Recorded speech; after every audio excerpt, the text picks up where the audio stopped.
On est avec une présentation de Frogcast et de France Pulvé sur l'utilisation des prévisions météorologiques au service de l'optimisation des pratiques agricoles et une application à la protection des cultures. Donc, écoutez, je vais laisser présenter les deux intervenants. Donc, bonsoir à tous, vous m'entendez bien, ouais. Alors, mon nom c'est Damien Reynaud, je suis météorologue chez Frogcast. Voilà, donc Frogcast c'est une marque qui a été créée il y a un an et demi à peu près. On fournit de la prévision météorologique de précision pour l'agriculture. Il faut savoir que nous, historiquement, on fait partie d'une entreprise qui s'appelle Steadysun, qui a une expertise sur le solaire et l'éolien, les énergies renouvelables. On fournit de la prévision dans le secteur depuis à peu près 11 ans. Et dans ce cadre, on fait des prévisions un peu partout dans le monde. Voilà, on est une entreprise de 25 salariés à peu près. Voilà, avec une cinquantaine de clients, on Frogcast partout dans le monde. Moi, je suis Nampi, donc je suis chef de produit pour France Pulvé. France Pulvé, c'est le rassemblement de plusieurs marques spécialisées dans la pulvérisation en France. Donc, France Pulvé, c'est à peu près 700 employés. On a des sites de production un peu partout en France, comme vous pouvez le voir sur la carte. On a 3 secteurs d'activité principaux, donc la grande culture avec les pulvérisations, culture et les automoteurs, la viticulture et l'arboriculture.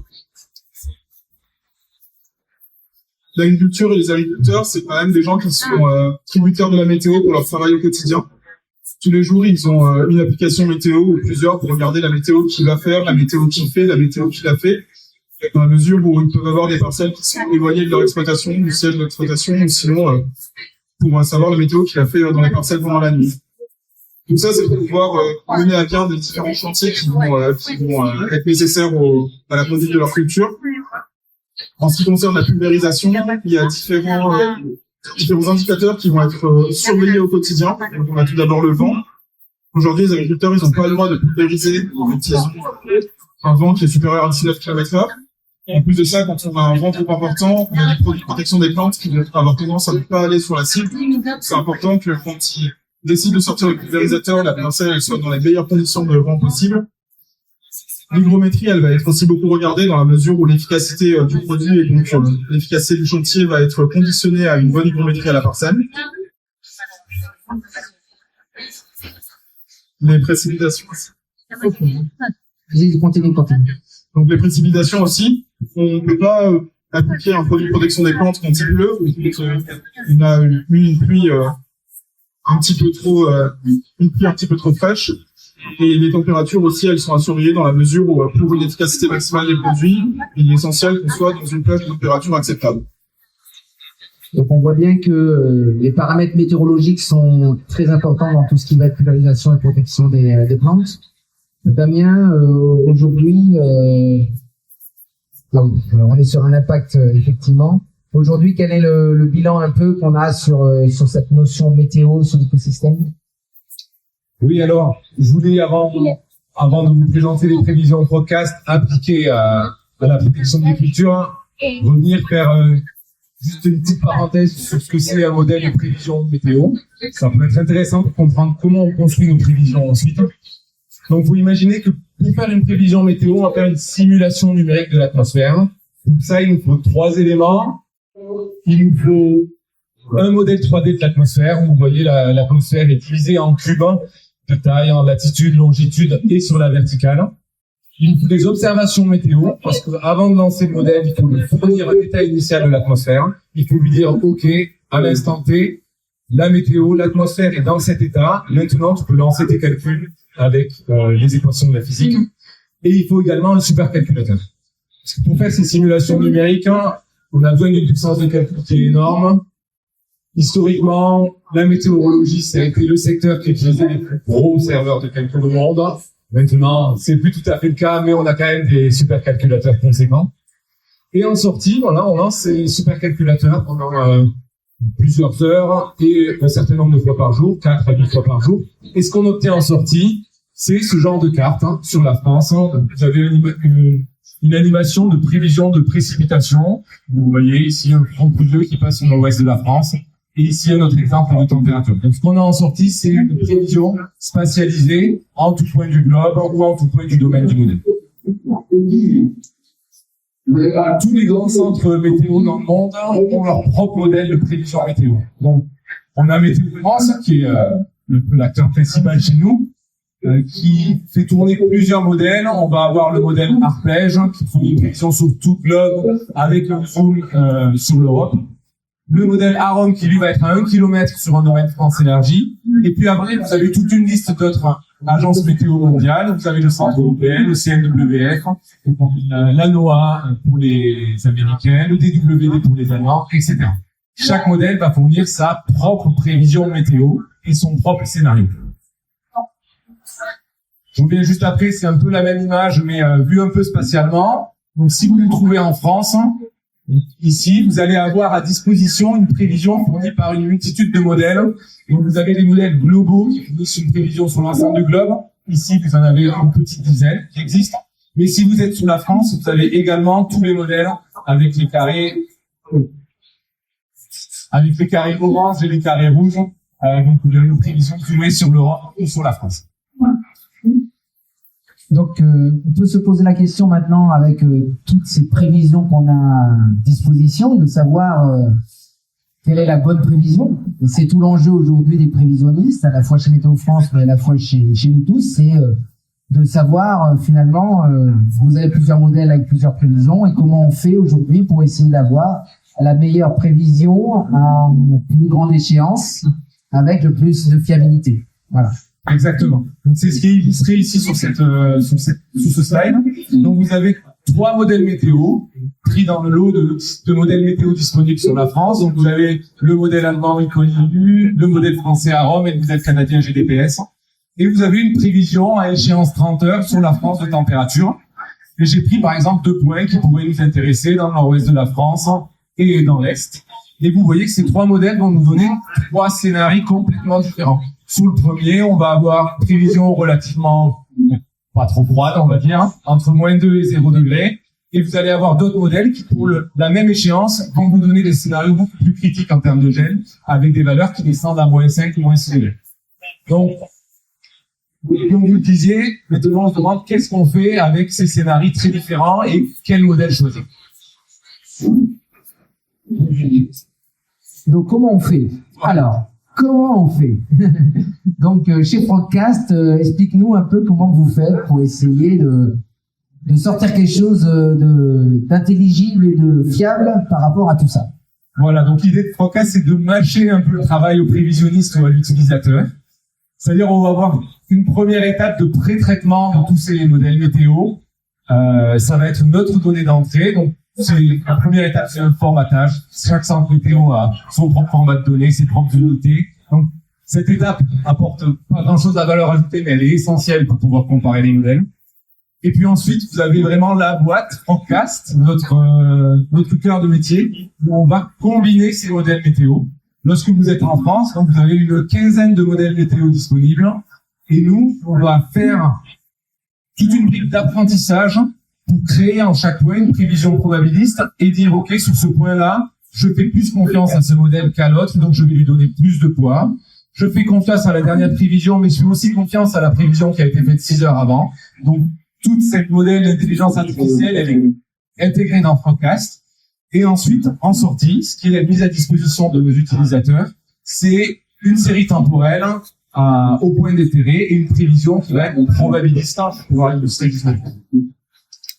Donc demain, est-ce qu'il fait -3 ou -5? Alors, je vais passer assez vite sur ce slide. C'est les caractéristiques de nos prévisions. Juste rapidement, hein, on fait des prévisions mises à jour 4 à 8 fois par jour suivant les zones, jusqu'à 15 jours d'échéance. Et comme je disais, ce que je vais vous illustrer, on fait de la prévision probabiliste pour tout un lot de variables, un large panel de variables. Et donc, l'illustration de ce qui est disponible dans la sortie de Frogcast est ici. Donc, vous avez une prévision Frogcast à G+7, ou G+10, je sais plus exactement. Donc, Frogcast est capable de fournir une prévision, on va dire, déterministe, un scénario moyen au milieu qui va vous donner une idée de la tendance météorologique dans les jours à venir. Mais également ce qu'on appelle des quantiles, c'est-à-dire des valeurs probabilistes. Et vous avez, en fonction de ces quantiles, des probabilités de dépassement de seuil qui peuvent être établies, une certaine confiance dans la prévision, ou justement une quantification de l'incertitude. C'est ce que je vous illustre ici, avec pareil, sur cette courbe de température. Donc, vous avez ces quantiles de probabilité. Donc, vous avez, j'ai illustré 3 nuits différentes. Vous avez sur la première nuit, peut-être que je vous jette, désolé. Sur la première nuit, vous voyez que l'ensemble des courbes est au-dessus de 0 degré. Donc, le risque de geler nul sur cette nuit-là. Sur la deuxième nuit, vous avez un panache beaucoup plus écarté avec une partie des scénarios qui sont en dessous de 0. Donc, vous avez un risque de gel de 40%. Et sur la troisième nuit, l'ensemble des scénarios est sous la barre de 0 degré, donc le risque de gel est de 100%. Donc, l'apport de Frogcast, ça va être de pouvoir quantifier le risque lié aux aléas climatiques qui peuvent impacter l'agriculture. Et vous voyez ici qu'également, on peut quantifier cette incertitude. Vous avez une zone ici où le panache est très resserré, donc on a une vraie confiance dans la prévision. Et par contre, dans cette zone-là, on a un panache très écarté, donc ça veut dire qu'on a des modèles météo qui fournissent des scénarios complètement différents. Donc, on a vu que effectivement il y avait une problématique au niveau de la protection des plantes. On avait une partie météo. Maintenant, Naoum, comment on fait pour utiliser un peu ça sur un cas pratique? Sur un cas pratique, Damien, ce que je te propose, c'est de l'expliquer. Imaginons, je suis un agriculteur, j'ai besoin d'aller traiter une parcelle qui est à 10 km de chez moi, et moi, ce que je vais regarder comme facteur, ça va être le vent. Regardez que j'ai moins de 10 km/h de vent, une humidité qui soit comprise entre 60 et 95%, une température entre 8 et 25, et surtout qu'après mon traitement, j'ai pas de pluie. Comment ça se passe? Ok, donc on va prendre une prévision Frogcast, ce petit cas d'étude. On va se mettre dans 2 scénarios différents. Dans le premier, on va regarder uniquement la prévision moyenne de Frogcast, et après, on va regarder l'apport des quantités. Donc, dans le premier scénario, je vais le mettre de l'autre côté, parce que c'est là. Dans le premier scénario, on va placer du coup notre seuil à 8 degrés, normalement, je pense que c'est le vent, pardon, à 19 km/h. Donc, effectivement, pour pouvoir protéger nos cultures, il faut un vent inférieur à 19 km/h. Donc, on va essayer d'identifier en dessous, avec ce code couleur, les créneaux sur lesquels le traitement peut être appliqué. Donc, vous voyez, quand on est dans une zone verte, on est en dessous du seuil, on peut traiter. Lorsqu'on est au-dessus, c'est une zone rouge, c'est pas possible. Donc ça, c'est uniquement avec le scénario moyen. Si on met en place mon quantile, ici je vous mets en place le quantile inférieur, 10% de probabilité d'être en dessous, et le quantile supérieur avec 10% de chance d'être au-dessus, on va se dire, je vais être très conservatif, je ne veux pas prendre le risque, donc je veux être sûr de ne pas déplacer les 19 km/h. Donc, je vais prendre mon quantile P90. Et là, vous voyez qu'on a beaucoup plus de zones rouges dans lesquelles on ne peut pas appliquer le traitement sur les cultures. On va faire pareil avec toutes les autres variables. Là où tu me disais qu'après, Donc, l'humidité, oui. l'humidité. Donc là, on va avoir 2 seuils, un à 95, un à 60%. Et vous voyez que lorsqu'on applique les quantiles, je vais revenir en arrière, vous voyez les dépassements de seuil avec uniquement la prévision moyenne. Et avec les quantiles, voici la différence. Donc, on a des zones beaucoup plus importantes où on ne peut pas appliquer notre protection à la culture. Pareil sur la température. Donc là, on est sur un seuil, on avait dit entre 8 degrés et 25. C'est bon. Donc, ce coup-ci, on est dans une saison qui n'atteint pas les 25 degrés. Donc, on va se focaliser sur le seuil bas de 8 degrés. Vous voyez, prévision moyenne, on tape les seuils uniquement sur ces petites zones rouges. Et lorsqu'on prend en compte les quantiles, elles s'élargissent. Et dernier critère, du coup, c'est les précipitations. Donc là, vous voyez, on est sur ta parcelle, peu de précipitations prévues, juste en tout début d'épisode, et une petite pluie ici, et tout à la fin de la prévision. Lorsqu'on rajoute les quantiles, ça change pas beaucoup. On a juste des créneaux non-traitement qui s'élargissent légèrement. Si on compile un peu toute cette information, voilà ce que ça donne en bilan. Donc vous avez le scénario uniquement avec les prévisions moyennes au-dessus. Vous avez toutes les variables qui sont critiques pour le traitement. Et vous avez donc les bandeaux rouges qui apparaissent, les zones où les conditions ne sont pas optimales. Et lorsqu'on utilise des quantiles, vous voyez qu'on a beaucoup plus de zones. Quelle conclusion à tout ça? Si un agriculteur se fie uniquement à la prévision moyenne, il identifie 10 créneaux de traitement pour lesquels les conditions météorologiques sont bloquées. Mais s'il veut être très conservatif et prendre aucun risque sur la protection de ses cultures et sur l'application du traitement, il va utiliser ces quantiles et grâce à eux, il va pouvoir identifier 4 créneaux qui sont vraiment les créneaux qui limitent ces risques liés à l'application du traitement. Et vous voyez effectivement qu'il y en a 2 créneaux principaux, un petit qui sera en cours, je pense, pour appliquer le traitement. Donc ça veut dire que sur ces créneaux, je suis sûr de jamais être dans des conditions limitantes pour protéger mes cultures. Je peux pas dire jamais. Je dis que grâce au quantile, on a limité les risques et on a vraiment identifié les créneaux qui semblent être les plus appropriés.